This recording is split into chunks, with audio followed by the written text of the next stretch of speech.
Estamos de volta com o Melhor e Mais Justo. Hoje, o Melhor e Mais Justo fala sobre a necessidade de ampliar a garantia de direitos à população LGBT.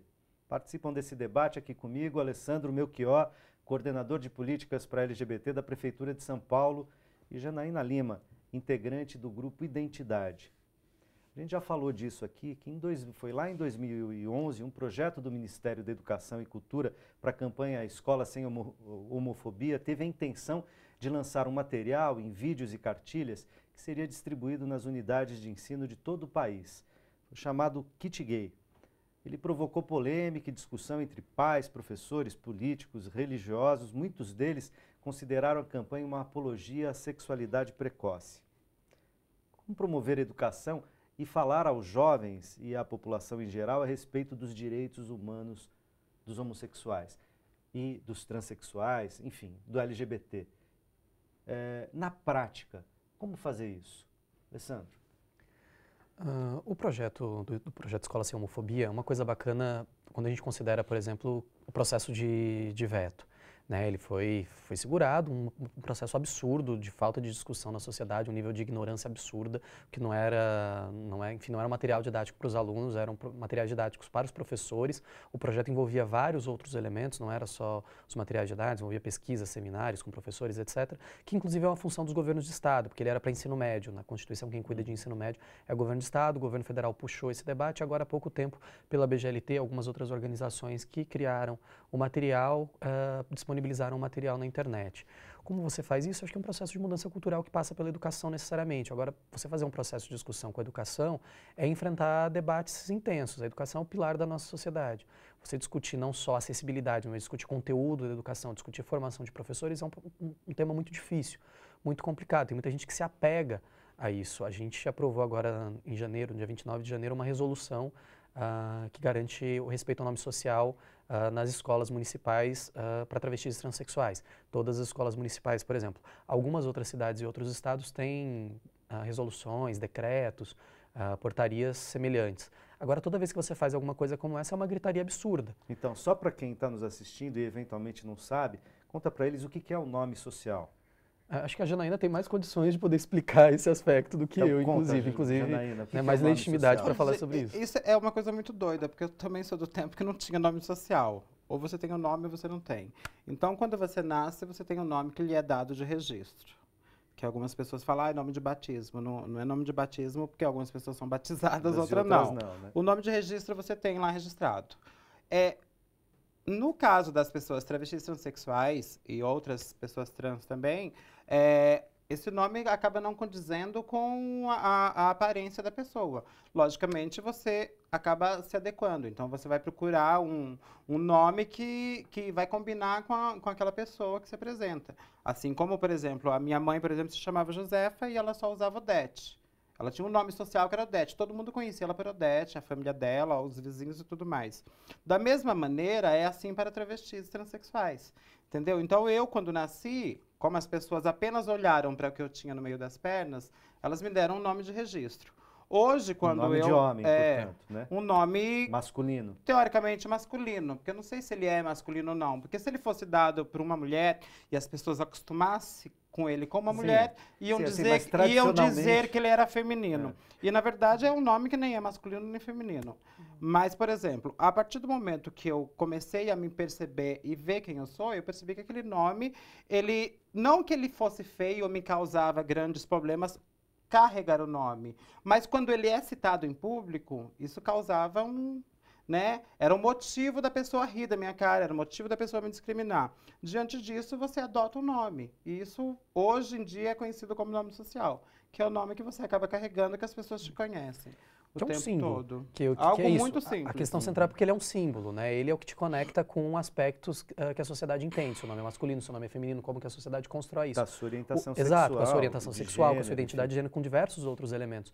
Uma coisa bacana desse debate sobre nome social... Mas o que cabe lembrar, Alessandro, eu acho que quando a gente fala de nome social, nós estamos falando de fato nome. Sim. Então, não é o apelido, por exemplo, a Jana, a Janinha. Não, isso não é o nome social, isso é um apelido que eu carrego e algumas pessoas me chamam de Jana, de Janinha, de Janona, tal. Agora, nome social é aquele nome que eu uso mesmo. Então, todo lugar que eu me apresento, em todo lugar que as pessoas me conhecem, é Janaína. Então, isso é o nome social, aquele nome que eu adotei para mim, né? Hoje eu posso fazer alteração de documentação, tem todo um processo, Foi uma tem que ter conquista na grana, lei. mas foi uma conquista da mudança de nome, não foi ainda uma conquista da lei. É uma conquista judicial de alguns juízes que conseguem olhar e falar, porra, de fato, não tem condições dessa pessoa carregar o Ou nome, seja, tem decisão porque em todo lugar que ela favorável, né? chegar. Então, existiu decisões favoráveis, por exemplo, para travestis, que antes não tinha, mas são algumas decisões. Mudar o nome, de fato, chegar lá e falar, quero mudar, não. Você entra com processo e pode ser que o juiz dê a favor ou dê Autorize. contrário. Às vezes o processo cai na vara da família e isso fica lá por anos e anos. Uma coisa interessante desse debate do nome social é que ele é importante não só para pessoas travestis e transexuais. A Carta dos Direitos dos Usuários do SUS, de 2006, ela, por exemplo, já estende esse direito para o conjunto da população. Porque ela entende que você, principalmente falando de Estado, né, as unidades básicas de saúde, a escola, o centro de assistência social... O SUS foi pioneiro nesse sentido Isso, no o Brasil. SUS foi um né? pioneiro nesse sentido, mas os espaços públicos, os órgãos públicos do município, do Estado, da União, eles têm que fazer com que as pessoas sejam bem tratadas naquele espaço. Ele tem que receber bem as pessoas e por isso que o direito ao nome social é um direito para todas as pessoas no âmbito do SUS, por exemplo, da Carta dos Direitos dos Usuários. É um debate que é importante para toda a sociedade, porque você pode ter um nome e você pode não gostar daquele nome. Você pode ter uma determinada doença e às vezes no hospital as pessoas te chamam pelo número da doença ou pelo código da doença, que isso é extremamente preconceituoso também. Isso é crônico na história do Brasil, há diversos casos. Assim, então, quando você fala do nome social, a gente está tratando especificamente do debate agora no caso de travestis e transexuais, mas a gente fala de uma coisa que é importante para todas as pessoas, que é o Estado reconhecer as pessoas e receber as pessoas da maneira como elas querem ser tratadas, né, que elas gostam de ser tratadas, tratar as pessoas de uma maneira educada, com respeito, de acordo com a identidade, não com o número, não com o nome que às vezes a pessoa não gosta. Tem uma coisa que acho que é interessante que o Alessandro coloca, que é esse debate deve ser feito, o quanto que o governo foi bacana e ampliou isso, quer dizer, não vamos dar só para travestis sexuais, vamos mostrar que a população tem direito. Só que isso também tem um lado que eu não sei aqui como definir, qual palavra que usar, que é o quanto ele também acaba sendo ruim, porque, por exemplo, isso é uma pauta que veio do movimento de travestis transexuais, nome social. Uma exigência que a gente fez, olha, eu vou no serviço de saúde e não consigo ser atendida. Por quê? Porque o meu nome é um empecilho. Em vez de olhar para a minha doença, as pessoas pegam o meu nome e fazem uma piada e eu viro a chacota dentro do centro de saúde.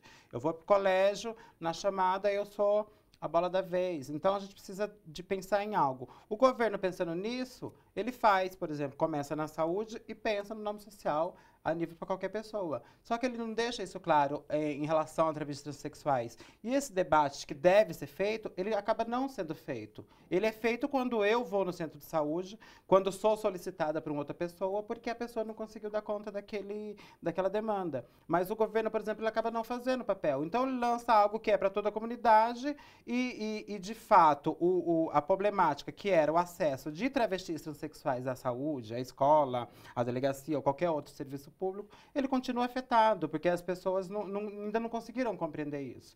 Chegou uma figura, se apresentou com o nome de Janaína, apresentou o nome com outro de registro, parece uma coisa, mas eles esquecem do tal do nome social. Entendeu? É por isso que a nossa resolução aqui em Isso São é Paulo, muito doido. ela é específica para travestis transexuais, que é como tratar no dia a dia pessoas travestis transexuais na rede municipal de ensino. No livro de chamada, no dia a dia, na utilização do banheiro, não só alunos, mas profissionais também, livro de ponto, etc, etc. Explica Ela é essa história específica. da utilização do banheiro, porque essa é uma questão também polêmica, que tem gerado polêmica, sobretudo na mídia mais conservadora, digamos. O que é isso em São Paulo? Qual é a proposta efetivamente? Agora há pouco tempo o Conselho Nacional de Combate à Discriminação emitiu também uma resolução nacional garantindo o direito de pessoas travestis e transexuais a utilizarem o banheiro nas suas escolas de acordo com a sua identidade de gênero. Isso consta também na nossa resolução, que foi parte de um programa mais amplo que a gente lançou em 29 de janeiro chamado Transcidadania. O objetivo, entre outros, da resolução é permitir com que os espaços da escola, sala de aula, sejam espaços onde as pessoas não sejam violentadas cotidianamente. Se você é chamado pelo seu nome de registro e não pelo seu nome social na sala de aula, no livro de chamada, a escola praticamente está te convidando a sair da escola. A mesma coisa acontece, por exemplo, em relação à utilização de banheiro. Se há uma questão de identidade, você se identifica como mulher, você tem uma identidade de gênero feminina, você tem que ser respeitada dessa maneira. E ser respeitada dessa maneira em todos os aspectos, na utilização dos espaços específicos determinados por gênero. Há, inclusive, debates, inclusive em outros lugares do mundo, sobre essa necessidade de dividir banheiros por gênero, banheiros unissex ou não. Nesse sentido, a resolução ela é vinculativa da Prefeitura de São Paulo para, né, as escolas municipais. E aí tem um problema, porque as escolas municipais dão conta só do ensino fundamental, não do ensino médio. Mas é um processo que a gente tem tentado avançar um pouco. E por que isso gerou polêmica? O que aconteceu efetivamente? Acho que toda vez que você mexe no status quo, você gera polêmica, principalmente quando você mexe na educação. No nosso caso, porque como o município é responsável por ensino fundamental, as pessoas, mas é um absurdo colocar para as crianças essa definição, uma criança que vai ter que definir se ela é um menino e tem identidade de gênero feminino e ela vai querer usar o banheiro feminino. De fato, é uma criança que tem que fazer essa definição, porque é justamente na infância que ela começa a sofrer a violência. O que a gente prevê é que, em casos de menores de 18 anos, para ter direito a utilizar o banheiro, né, masculino, banheiro feminino, a ser chamado pelo nome social, um responsável maior de 18 anos, que não precisa necessariamente ser os pais, porque esse é um dos problemas, tem que apresentar um formulário para a escola fazendo a definição. Mas no nosso caso de São Paulo, a gente não teve uma gritaria tão grande em relação a isso. A resolução foi publicada agora no dia 29 de janeiro, foi discutida com o Conselho Municipal de Educação, aprovada por unanimidade no Conselho Municipal de Educação, que é composto por especialistas do Brasil inteiro, inclusive que fazem parte do Conselho Municipal de Educação em São Paulo. A gente não teve tanta gritaria no nosso caso. No caso da resolução federal, o Congresso Nacional já está discutindo 2 projetos de decreto legislativo para derrubar essas 2 resoluções. Né? Já foi apresentado, acho que foi apresentado, se não me engano, por 60 deputados, apresentaram e assinaram em coautoria esse projeto de decreto legislativo, porque acham que isso é um absurdo. Eu acho que um absurdo é um deputado não ter o que fazer e fazer uma coisa como essa, um deputado fingir que está preocupado com o assunto, porque às vezes acontece isso. Não que necessariamente eles achem que isso é um problema, não que tenham uma convicção religiosa. Às vezes é só, como a Janaína falou, você utilizar uma parte da população como massa de manobra, porque esse assunto ele é tratado como importante para uma parte da população, então você aproveita disso para fazer manipulação de gente. Ele é passional, né? Então ele, de certa maneira, chama a atenção das pessoas. As pessoas olham para isso na televisão, no rádio, nos jornais, nas revistas, etc. Então, olhar para isso, e como você tem uma população e um país bastante conservador, do ponto de vista do inventário das possibilidades de voto para muitos deputados conservadores identificados nesse campo, se mostrar aí é um espaço de fazer propaganda de si mesmo. Né? Exato. Então a gente ainda tem esse problema adicional. Agora a gente falou bastante dessas questões no campo legislativo, seja lá dos avanços conquistados, a meu ver sempre as conquistas são sempre dadas pelos movimentos e da sociedade civil, os governos só espelham isso mais ou menos, né? Mas os governos não são bons em si mesmos, eles são produto da pressão. Nosso presidente do MST diz que governo é igual feijão, né? Só funciona na panela de pressão. Não é? Quer dizer, governo responde àquilo que a sociedade consegue na pressão e no jogo de forças, e os interesses são muitos, né? Mas eu queria, para além das questões governamentais e enfim, de normativas, né? Eu queria que vocês me falassem aqui do ponto de vista de uma pergunta muito pessoal, né? Quais são, hoje, os principais desafios? Quais são os principais entraves? Há uma priorização? Quer dizer, no movimento LGBT, ou nos vários movimentos que compõem o LGBT, há uma priorização? Quais são as agendas prioritárias? Há uma estratégia? Quer dizer, olha, isso aqui seria o mais prioritário, mas a gente não alcança rapidamente, então vamos começar por aqui. Há táticas para pensar em como avançar uma agenda que culturalmente, historicamente, como disse o Alessandro, não é simples, é difícil, porque implica valores, implica dogmas, implica discriminação, implica ódio social, implica ódio de classe, implica tantas coisas, né? Há uma estratégia, Janaína? E um ódio construído, né? Sempre bacana, produzido, o tempo todo construído. Eu acho que a estratégia, ela está até na pergunta que você faz anterior. Né, quando você pergunta para o Alessandro, né, qual é para diminuir a violência no Brasil. E aí você mesmo fala, homossexuais e transexuais. Então você percebe que há uma dificuldade das pessoas reconhecer, de fato ainda, quem é essa população LGBT. Né? Então eu creio, para haver essa mudança significativa, a gente deveria ter o posicionamento formal, e aí eu digo posicionamento formal é falar, porque eu percebo que as pessoas hoje em dia, ela tem medo, por exemplo, de falar travesti. Porque falar travesti parece que é algo que, eu não posso falar travesti. Então, eu falo seria LGBT. pejorativo, né? eu falo LGBT, sabe? É tão uma coisa tão, parece que está tão longe do meu mundo que eu prefiro não citar. E, por exemplo, quando a gente fala das políticas, eu acho que talvez isso, se o governo assumisse, não digo assumir que a população LGBT tenha prioridade, porque acho que isso não, acho que a gente já, principalmente as travestis, já são prioridades na violência, e isso está claro nos índices o tempo todo de quem faz, e não é a nível de Brasil, isso é a nível do mundo, assim, as travestis têm sido as maiores vítimas da violência, mas no Brasil, infelizmente, nós somos a prioridade, nós somos campeão na violência. Mas, por exemplo, se o governo se posicionasse a ponto de dizer, olha, gente, travestis, transexuais, lésbicas, homossexuais são humanos. Essa simples frase que você sequer ouve, porque as pessoas não citam. Elas fazem a política lá, mas elas não botam a cara para fazer, ó, a gente está fazendo, está assinado, mas vai lá, você apresenta. Coisa que raramente acontece, porque eles não assumem o que fazem. Coisa, por exemplo, que eu até me admirei, por exemplo, com o projeto Transcidadania, que o Haddad esteve em todos os eventos. Ele apareceu em todos os eventos. Coisa que você não vê nos outros eventos. De LGBT, de gays, lésbicas, travestis e transexuais. Assim como você, quando vê algo acontecer com uma pessoa que é gay, que é travesti, que é transexual, você não vê um posicionamento formal. Você acha que essa agenda ainda está velada? Precisaria ter um apoio mais explícito das autoridades e etc? Não tenho dúvida.